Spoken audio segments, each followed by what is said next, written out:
দুনিয়ার জীবন ধোঁকা প্রতারণা ছাড়া কিচ্ছু নয়। মরীচিকা দেখেছেন? মরীচিকা রোদের মধ্যে দেখা যায়, এটা দুনিয়ার জীবন। আল্লাহ পাক এর সাথে তুলনা করেছেন। আরেকটা আয়াত আছে সূরা হাদীদের মধ্যে, ওই আয়াতের মধ্যে আল্লাহ পাক দুনিয়ার জীবনের একটা এক্সাম্পল দিয়েছেন, দৃষ্টান্ত দিয়েছেন। কেমন? আল্লাহ বলছেন ই'লামু, তোমরা জেনে রাখো, তোমরা সবাই জেনে রাখো, আন্নামাল হায়াতুদ দুনিয়া লাইবুন ওয়া লাহু ওয়া জিনাতুন ওয়া তাফাখুরুম বাইনাকুম ওয়া তাকাসুর। তোমরা জেনে রাখো দুনিয়ার জীবনটা হচ্ছে খেলাধুলা। ছোট বাচ্চা যারা থাকে এরা খেলাধুলা ছাড়া কিছু বোঝে? ওদের কাছে দুনিয়াটা এমনই, খেলার মতো, খেলাধুলা করবো এটাই দুনিয়ার জীবন ওদের কাছে মনে হয়। আর একটু বড় হলে আল্লাহ দেখবেন কিশোর কিশোরীরা এখন দুনিয়ায় জীবনের কোনো উদ্দেশ্য নাই, সারাদিন এই বস্তুবাদিতা স্রোতে গা ভাসিয়ে দিয়েছে, ছেলে খেলায় সময় পার করছে। সারাদিন দেখবেন ফেসবুক, ইউটিউবিং, টিকটক, আড্ডাবাজি করা, লুডো খেলা, পাবজি, ফ্রি ফায়ার। ওদের কাছে লাহু মানে মজা, হাসি তামাশা। দুনিয়ার জীবন কি ঠাট্টা? মজা, হাসি তামাশা।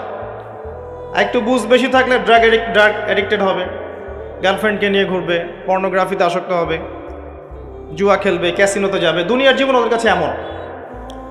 আরেকটু বড় হলে ওয়াজিনাতুম ওয়া তাফাখুরুম বাইনাকুম ওয়া তাকাসুর।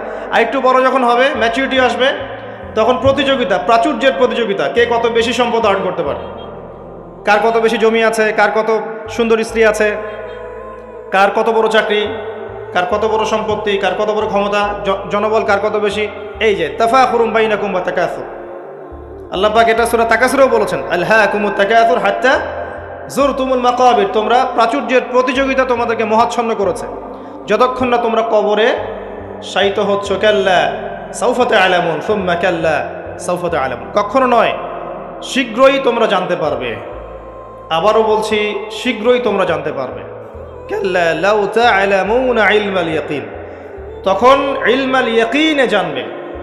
একটা জিনিস পড়ে জানার নাম ইলমাল ইয়াকিন নয়, অনুধাবন করবেন যখন, তখন আপনার কাছে ইলমাল ইয়াকিন হবে। যেমন আপনাকে যদি বলি যে গোলাপ ফুলের গন্ধ আর রজনীগন্ধার গন্ধের মধ্যে পার্থক্য লিখে বলেন, লিখিত আকারে পার্থক্য বলেন বা ভাষায় প্রকাশ করেন, পারবেন? কথা বুঝতে পারছেন? গোলাপ ফুলের গন্ধ এবং রজনীগন্ধার গন্ধের মধ্যে কি পার্থক্য আছে আমাকে লিখিত আকারে দেন বা ভাষায় প্রকাশ করেন, পারবেন? এটা সম্ভব? মধুর মিষ্টি কেমন আর এই যে আপনার গুড়, এর মিষ্টি কেমন লিখিত আকারে বলুন বা ভাষায় প্রকাশ করুন, পারবেন? কিভাবে পারা যাবে? কিভাবে? যদি আপনি দুইটা ফুল কাছে নেন, নিয়ে দুটার ঘ্রাণ শোকেন, শুকে আপনি বুঝতে পারবেন, অনুধাবন করবেন। ইলমাল ইয়াকিন, এটা হচ্ছে ইলমাল ইয়াকিন। আপনার নিশ্চিত জ্ঞান হলো যে এই গন্ধটা এমন, এই গন্ধটা এমন। পরে আপনি বলবেন অমুকের গন্ধটা গোলাপের মতো আর অমুকের গন্ধটা রজনীগন্ধার মতো। এই যে ইলমাল ইয়াকিন। মধু খান আবার গুঁড়ো খান, স্বাদ যখন বুঝবেন আপনি বুঝে ফেলবেন যে কোনটা কিসের স্বাদ। এই চাক্ষুষ জ্ঞানটাকে বলা হয় কি? ইলমাল ইয়াকিন। কবরের আযাব না ভোগ করলে মানুষ বুঝবে না পরকাল কি জিনিস, ওইটা ইলমাল ইয়াকিন। আমি বুঝাতে পারছি? কবর যখন চাপ দিবে নাউযুবিল্লাহ, তখন মানুষের ইলমাল ইয়াকিন হবে যে এটাই সেই শাস্তি। সূরা দুখান পড়ে দেখেন, আল্লাহ পাক বলেছেন যুক ইন্নাকা আনতাল আজিজুল কারীম, শাস্তি ভোগ করো, আজকে শাস্তি ভোগ করো। পৃথিবীতে অনেক সম্মানিত ছিলে, আজকে শাস্তি ভোগ করো। এটাই সেই শাস্তি যা তুমি অস্বীকার করেছিলে। তখন বুঝবেন কোনটা ইলমাল ইয়াকিন। তো আল্লাহ পাক এই কথাটা বলেছেন সূরা তাকাসুরের মধ্যে, তোমাদের প্রাচুর্যের প্রতিযোগিতা ব্যস্ত করে রেখেছে যতক্ষণ পর্যন্ত না তোমরা কবরে শায়িত হচ্ছ। কাল্লা সাউফা তা'লামুন সুম্মা কাল্লা সাউফা তা'লামুন কাল্লা লাউ তা'লামুনা ইলমাল ইয়াকিন। নিশ্চিত জ্ঞান সহকারে তোমরা জানবেই ইনশাআল্লাহ তাআলা। আল্লাহ পাক সূরা হাদীদের এই আয়াতে বলছেন যে দুনিয়ার জীবনটা খেলাধুলা, প্রাচুর্যের প্রতিযোগিতা, অনর্থক বিষয়ে ব্যস্ত থাকা। ই'লামু আন্নামাল হায়াতুদ দুনিয়া লাইবুন ওয়া লাহু ওয়া জিনাতুন ওয়া তাফাখুরুম বাইনাকুম ওয়া তাকাসুরুন ফিল আমওয়ালি ওয়াল আওলাদ। এই প্রাচুর্যের প্রতিযোগিতা হচ্ছে সম্পদের ক্ষেত্রে, সন্তানদের ক্ষেত্রে। এটা করি না আমরা? আমার এত সন্তান, আমার এত সম্পদ। আল্লাহ এটাই বলছেন, কামাসালি গায়যিন, এর এক্সাম্পলটা হচ্ছে এমন, কামাসালি গায়যিন আ'জাবাল কুফফার নাবাত, দুনিয়ার জীবনের উদাহরণ হচ্ছে এমন একটা বৃষ্টির মতো, ভালো করে বোঝেন, একটা বৃষ্টির মতো যে বৃষ্টিটা একটা মৃত জমিনে পড়লো, জমিনটা মৃত ছিল, এরপর জমিনটা সজীব হলো, হওয়ার পরে সেখানে ফসল ফলল, ফসলটা এক পর্যায়ে সবুজ হলো। কি হলো? সবুজ, শস্য শ্যামল হয়ে গেল। এরপরে এই ফসলটা হলুদ বর্ণ ধারণ করল। হলুদ বর্ণ ধারণ করে না শেষে? এরপর চাষি এটাকে কেটে ফেলল। এই যে বৃষ্টি পড়লো, মৃত জমিন জীবিত হলো, এই যেখানে বীজ দেয়া হলো, ফসল ফললো, ফসলটা সবুজ হলো, তখন চাকচিক্যময় চারপাশ, শস্য শ্যামল, সুজলা সুফলা, না? খুব ভালো লাগছে। এরপরে আবার দেখবেন ওইটা পিত বর্ণ ধারণ করবে, হলুদ হয়ে যাবে, চাষি ওটাকে কেটে ফেলবে।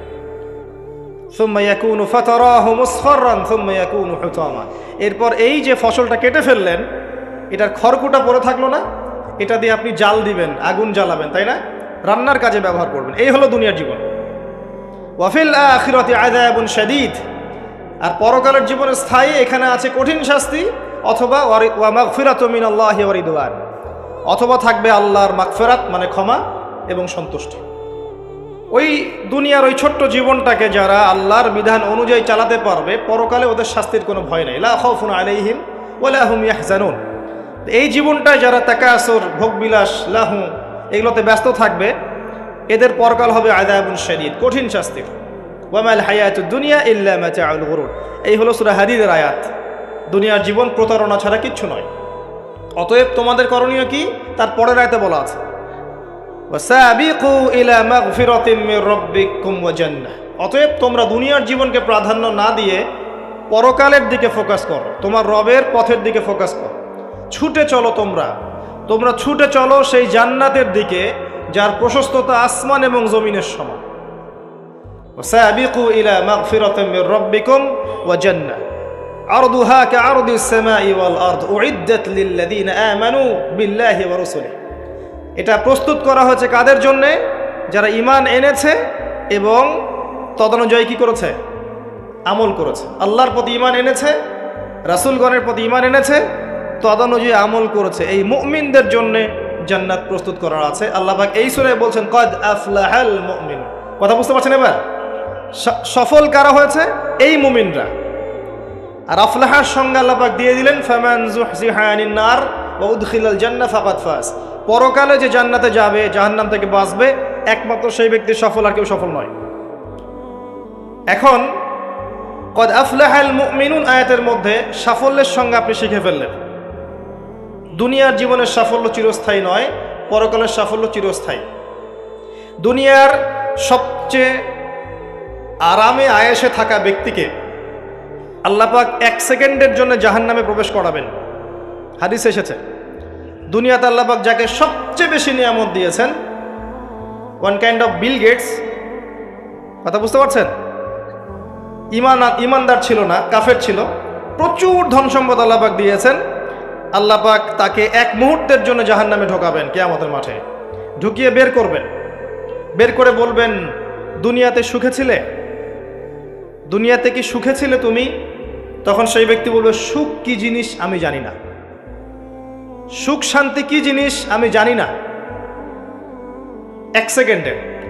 এরপরে পৃথিবীতে সবচেয়ে কষ্টে যে ব্যক্তি ছিল, ধরে নেন আজকে সিরিয়ার মাজলুমদের মতো কেউ, বা প্যালেস্টাইনের মাজলুমদের মতো কেউ, বা আপনাদের এখানেও অনেক মাজলুম আছেন। পৃথিবীর বিভিন্ন জায়গায় এখন মাজলুমদের সংখ্যাই বেশি। যাই হোক, তাকে ঢোকানো হবে জান্নাতে 1 সেকেন্ডের জন্য, 1 মুহূর্তের জন্য, ঢুকিয়ে আবার বের করা। আল্লাহর 1 মুহূর্ত আবার আমাদের মতো নয়। ওই 1 মুহূর্তেই সে অনন্তকালের স্বাদ পেয়ে যাবে। আল্লাহ পাকের 1 মুহূর্ত, তাতে অনন্তকালের স্বাদ সে পেয়ে যাবে ইনশাআল্লাহ। এবার বের করবেন। দুনিয়াতে কষ্টে ছিলে? দুনিয়াতে কখনো কষ্টে ছিলে? এই ব্যক্তি বলবে, কষ্ট কি জিনিস আমি তো জানি না, কষ্ট কি জিনিস আমি তো জানি না। অর্থাৎ এই হাদিস থেকে বুঝতে পারছি, দুনিয়াতে আমরা যে যত ভালোই থাকি না কেন, পরকালে যদি সফল হতে না পারি, দুনিয়ার জীবন বৃথা। ওই যে বাবু তোমার তো 16 আনাই বৃথা, একটা কবিতা আছে না, পড়েছিলেন? এখন তো এগুলা বই থেকে উঠিয়ে দেওয়া হচ্ছে মোটামুটি। ওমর ফারুক একটা কবিতা ছিল, পড়েছেন? এখন আমরা পড়েছিলাম, এখন এগুলো নাই। আস্তে আস্তে আস্তে আস্তে টেকনিক্যালি ভ্যানিশ হয়ে যাচ্ছে, মানে হাওয়ায় মিলে যাচ্ছে। সুবহানাল্লাহ। এই বিশ্বে কোনো কিছুই এমনি এমনি হচ্ছে না। এই বিশ্বে যা কিছু হচ্ছে এর পিছনে কোনো না কোনো কারণ থাকে। কারণটা ফাইন্ড আউট করতে হলে আপনাকে খিজির হতে হবে। কি হতে হবে? তাকে পাবেন কোথায়? কোথায় পাবেন? মাজমাউল বাহরাইন, দুই সাগরের মিলনস্থলে পাবেন। সূরা কাহফ, নবী মূসা আলাইহিস সালাম এবং খিজির আলাইহিস সালামের গল্প পড়েন, ঘটনাটা পড়েন। এখানে আপনি দেখবেন খিজির আলাইহিস সালামকে আল্লাহ পাক বাহ্যিক জ্ঞানের সাথে সাথে আধ্যাত্মিক জ্ঞান দিয়েছিলেন। যখন বাহ্যিক এবং আধ্যাত্মিক জ্ঞান একত্রিত হবে, মাজমাউল বাহরাইন, দুই সাগর মিলে যাবে, তখন আপনি নূর লাভ করবেন, বাসিরা লাভ করবেন, অন্তর্দৃষ্টি লাভ করবেন। তখন আপনি চারপাশের বিষয়গুলো গভীরভাবে বুঝতে পারবেন ইনশাআল্লাহ। শুধু বাহ্যিক চোখ দিয়ে দেখলে প্রশ্ন করবেন, নৌকা কেন ফুটা করলেন, বাচ্চাকে কেন হত্যা করলেন, আর এই দেয়াল কেন নির্মাণ করলেন? কারণ মূসা আলাইহিস সালাম বাইরের চোখ দিয়ে দেখছিলেন, আর খিজির আলাইহিস সালাম ভিতরের চোখ দিয়ে দেখছিলেন। ভিতরের চোখ তখনই খুলবে যখন এখানে আল্লাহর নূর আসবে। আর নূর পাবেন সূরা নূরের মধ্যে। বলে দিলাম, নূর কোথায় পাবেন? সূরা নূরের মধ্যে। আরও কিছু কাজ আছে নূর পাওয়ার। তার মধ্যে অন্যতম একটা হচ্ছে মনের মধ্য থেকে যাবতীয় হিংসা, গীবত, বিদ্বেষ, তোহমত, এই যে সমালোচনার অপসংস্কৃতি আর অহংকার, রিয়া দূর করে ফেলতে হবে। আর এগুলো চাইলেই দূর করা সম্ভব নয়। এগুলো চাইলেই দূর করা সম্ভব নয়। যাদের মনের মধ্যে এগুলো নাই তাদের সাথে ঘোরাফেরা করতে হয়।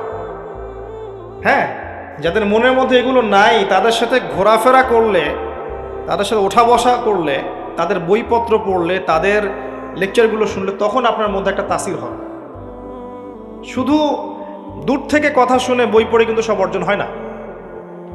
যদি তাই হতো তাহলে একটা কিতাব ধরিয়ে দিয়েই আল্লাহ পাক ক্ষান্ত হয়ে যেতেন। কিতাব নাজিল করেছে, পড়ে নাও বাসায় গিয়ে। নবী সাল্লাল্লাহু আলাইহি ওয়াসাল্লাম যে সূরাগুলো নাজিল হয়েছে বলতেন বাসায় গিয়ে পড়ে নাও, বাস হয়ে যাও। ব্যাপারটা কেমন ছিল? তিনি নিজে আমল করেছেন, সাহাবীদেরকে আমল করে দেখিয়েছেন, সাহাবায়ে কেরাম তার সংস্পর্শে থেকে ইসলাম শিখেছেন। এখন ডিফিকাল্ট সিচুয়েশন, আপনি যাবেন কোথায়, কার সংস্পর্শে যাবেন? অনেক ক্ষেত্রে এমনও দেখা যাবে যারা ইসলামের ধারক আর বাহক, তাদের ভিতরে ইসলাম নাই। বাহ্যিকভাবে মনে হবে ইসলামের ধারক বাহক, ভিতরে নিজেরই ইসলাম নাই। তো খুব ডিফিকাল্ট। এই জন্য আল্লাহর কাছে দোয়া করতে হবে, আল্লাহ আমাদেরকে উপযুক্ত আলেম, উপযুক্ত ওলামায়ে কেরাম, উপযুক্ত উস্তাদ, উপযুক্ত মাশায়েখ এগুলো দান করেন। তারপরে আল্লাহ পাক ইনশাআল্লাহ দান করবেন ইনশাআল্লাহ আযজা ওয়া জাল। যাই হোক, পয়েন্ট একটা শিখলাম, দুনিয়ার জীবন চূড়ান্ত না। দুনিয়ার জীবনের সবচেয়ে সুখী ব্যক্তিও জাহান্নামে গেলে বলবে সুখ কি জিনিস আমি জানি নাই। আর দুনিয়ার সবচেয়ে কষ্টে থাকা ব্যক্তি জান্নাতে গেলে বলবে দুঃখ কি জিনিস আমি জানি না। মানুষ দোয়া করলে কয়েকটা জিনিস হয়। মানুষ দোয়া করলে রিজিক যদি হালাল হয়, আকীদায় যদি শিরিক না থাকে, আমলে যদি বেদাত না থাকে, দোয়া করলে দোয়া কবুল হয়ে যাবে ইনশাআল্লাহ। দোয়া করলে দোয়া ডাইরেক্ট কবুল হয়, অথবা আল্লাহ পাক এই দোয়ার বিনিময়ে তার ভবিষ্যতের কিছু বিপদ আপদ ছড়িয়ে দেন। মনে করেন আপনি দোয়া করেছেন, অনেক দোয়া করেছেন, ইনস্ট্যান্ট আপনি রেজাল্ট পান নাই, তা আপনি জানেনই না এই দোয়ার বদৌলতে আপনার আগামীর বিপদ আল্লাহ কাটিয়ে দিয়েছে। এটা আল্লাহ জানেন, আপনি জানেন। অথবা কি হতে পারে, অথবা কিয়ামতের মাঠে এই বিনিময় দেওয়ার জন্য আল্লাহ পাক প্রতিদান রেখে দিবেন নিজের কাছে। এবং আমরা অনেকেই কিয়ামতের মাঠে উঠব, উঠে আল্লাহ পাক আমাদেরকে দেখাবেন, আমল নামা দেখাবেন এবং বলবেন অমুক দিন তুমি এই দোয়া করেছিলে, আমি এই দোয়াটা ওই সময় দেইনি, তোমার জন্য জমা রেখেছি, আজকে সেই দোয়ার বিনিময় তোমাকে দান করব। ওই দিন মানুষ বলবে, আমরা বলবো যে কাশ দুনিয়াতে আমার কোনো দোয়াই যদি কবুল না হতো। কথা বুঝতে পারছেন? দুনিয়াতে যদি আমার কোনো দোয়াই কবুল না হতো, আজকে সব প্রতিদান পেতাম।